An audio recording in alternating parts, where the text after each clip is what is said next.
Schaut mal, das hat mir einer von der Community geschickt. Und es geht um das da. Onkel haben ein Kind, 2 Männer haben ein Kind.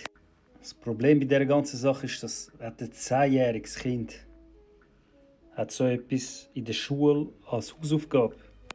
Ich würde euch jetzt mal fragen, habt ihr in eurem Stammbaum, in eurer Familie 2 Männer, die das Kind adoptiert haben? Einfach so eine Frage, ob ihr das auch habt, ohne jetzt zu diskriminieren und sonst irgendetwas.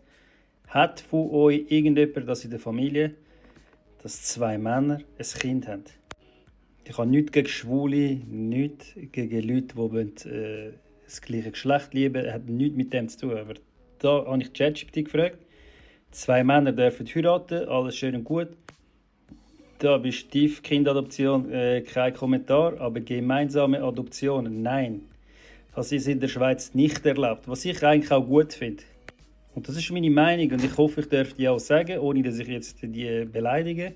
Dass ich jetzt alle Schwulen beleidige. Ich finde das einfach nicht gut. Hätte ich früher 2 Väter gehabt, ich wäre jetzt definitiv nicht da. Also ich wäre sehr wahrscheinlich nicht mehr auf dem Planet.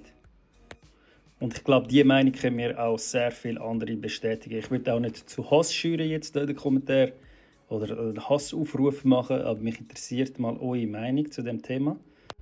Und vor allem sollten eigentlich Eltern jetzt da antworten, nicht Leute, die keine... Weil meistens sind Leute, die gar kein Kind haben, die solche Sachen erstellen.